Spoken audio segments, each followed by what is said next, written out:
We start tonight with a story you'll find first on 14. A football player sustained a head injury at football practice Saturday, sending him to the hospital. Good evening and thanks for joining us. This is not the first time wide receiver Darius McQueen has suffered a head injury while playing football at Elon. Tonight we look into what steps the football team takes to protect athletes who are at greater risk for repeat head injury. Nick Ochsner has been following this story since it broke and joins us live from football practice fields. Nick?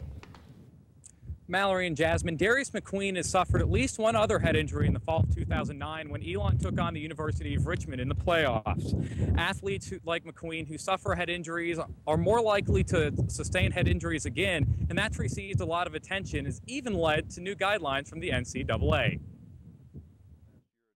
You've been doing the right things all along. You shouldn't have to change a whole lot. Former Elon football coach Pete Lembo left Elon in February feeling confident that his team had policies in place to protect athletes from head injuries like concussions. This interview with Lembo is the only footage we have of the football staff discussing their concussion prevention methods because the Elon athletic department was unable to make someone available for an interview today. Baseline testing with all our players, and that's been documented. And we also have a series of tests that they need to go through if there's any kind of head contact injury before they are able to return to play. But for wide receiver Darius McQueen, extra precaution wasn't enough to prevent him from suffering another head injury on Saturday. Preventing head injuries is a hot-button issue for the NCAA. Such a concern that each division passed new rules this fall requiring each school to have a concussion management plan.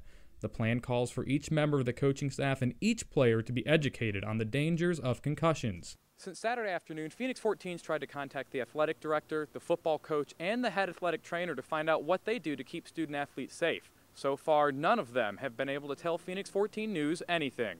As of this afternoon, a spokesman for the athletics department said only one person on the staff had access to the concussion management plan, and he wasn't available to share it with us. The NCAA requires the plan to include a protocol for physicians responding to possible concussions and a process for clearing student athletes to return back to playing.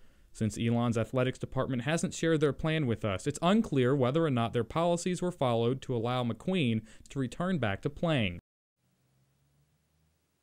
Now, another step that football players from high school to college, even in the NFL, have taken to protect themselves from additional head injuries is to buy a helmet that adds extra protection by absorbing more of the shock. One of those helmets is the Zenith X1, and athletes at NC State University have used these here in North Carolina.